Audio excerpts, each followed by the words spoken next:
This is the Alawa Ship Handling Research and Training Center in Alawa, Poland. There are 5 of these types of facilities in the world, 1 in Poland, 1 in England, 1 in France, 1 in the United States, and 1 in Australia. There's 3 main ways they teach captains and pilots on how to maneuver and dock their ships. We use computer simulation, we use on-the-job training, and in-person physical simulation like this with manned models.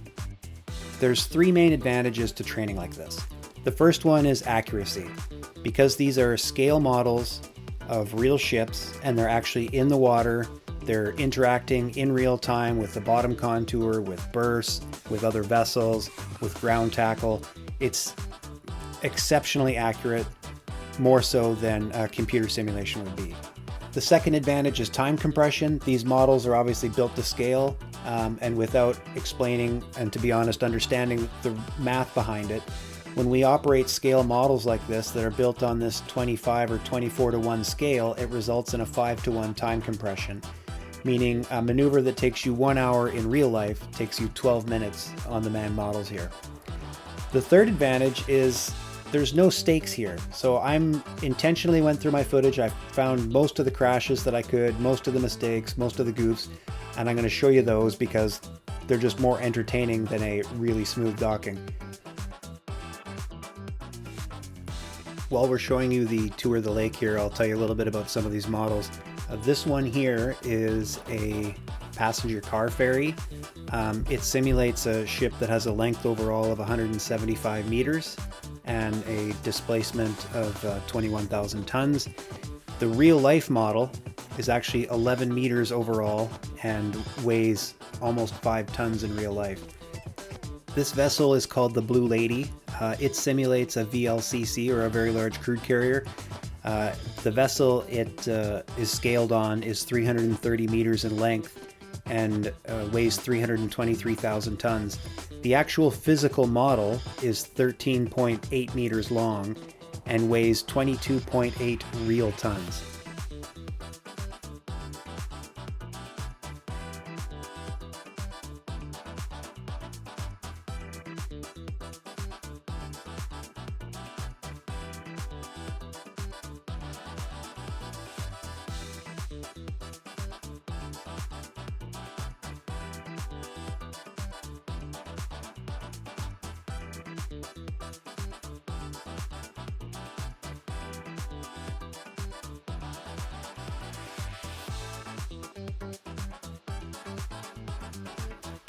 This is Gdynia. She is a ro-ro vessel. The actual ship is 200 meters and the model is 8.4 meters. The real ship weighs 35,000 tons and the model weighs 2.5 tons.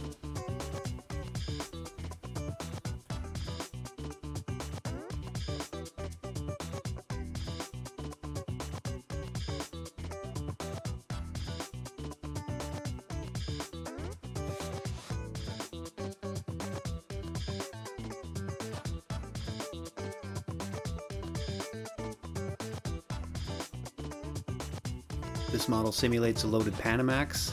The actual ship is 228 meters long. The model is 9.5 meters long. The actual ship displaces or weighs 76,000 tons, and our model here weighs 5.5 real tons. What you're seeing here is 2 Panamax ships entering these berths they set up for us. These docks are special in that they are built to simulate 2 actual berths in Vancouver, and that orange contraption is a current generator. So what they've done is they've simulated 2 challenging finger berths in Vancouver Harbor, Alliance Grain East and Pacific Elevators 4, and then started driving current across them with the current generator, and then we spent quite a bit of time, probably a total of a half day for each participant, just practicing entering those berths with some cross current, which is something that we do in Vancouver Harbor frequently. On the right, you see the real Pacific Elevators number 4, and the ship that we're berthing is 200 meters long and displaces 66,000 tons. And on the left, you have a 227 meter model entering the simulated Pacific Elevators number 4, and she weighs a simulated 75,000 tons.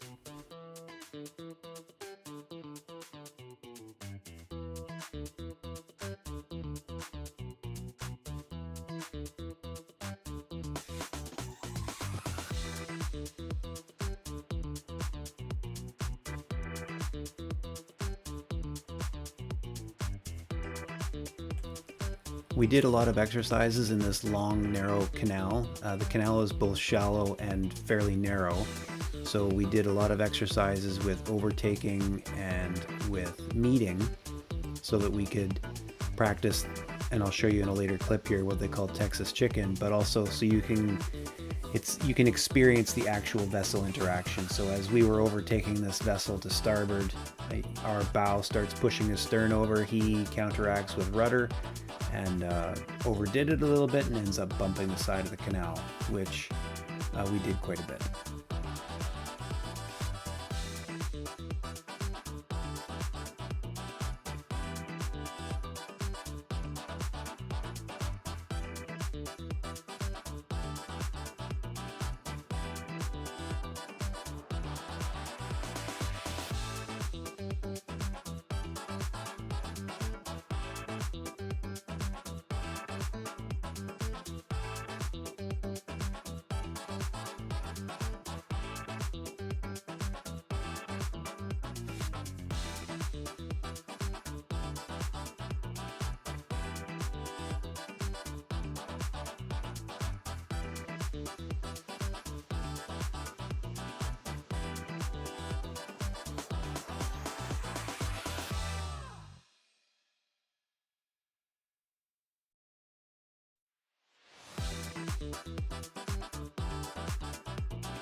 This is a meeting scenario that we practiced several times.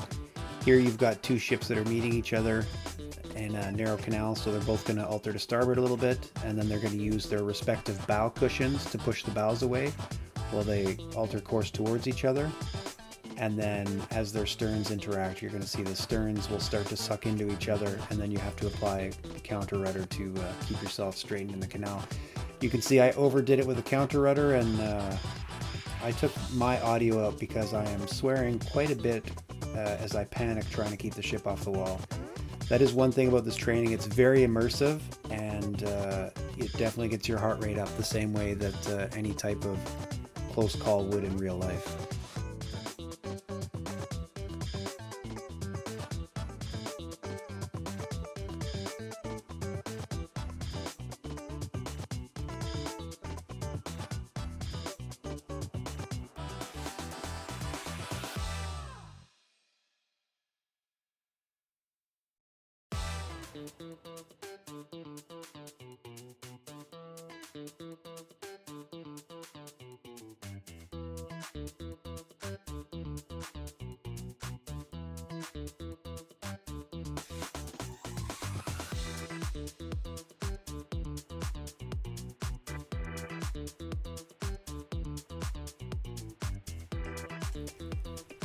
Here we are with another overtaking exercise. You'll see that as our bow approaches the stern of the vessel we're overtaking, the high pressure on his stern and on our bow is going to push him over. He's going to apply counter rudder, and then his stern is going to fall into the low pressure area around our midships and get sucked over. The end result is us pushing him over into that side of the canal. And then something similar happens to us. His bow wave pushes our bow over. Our stern comes up to his midships area and starts creating suction. which pulls our stern to starboard, drives the bow over to port, and we're going to careen here over to the other side of the canal. And again, you're probably noticing there's not a lot of drama with most of these collisions and with most of these bumping of the physical obstacles in the canal. And that's the benefit of doing this training, is that we get to come to a place like this, make these mistakes, do these exercises, come out of the other side as better ship handlers that have made those mistakes and now know how to prevent them in real life when there are actual stakes.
In this exercise, we're simulating a rudder failure on a very large crude carrier. That's the Blue Lady that the tug is tethered to.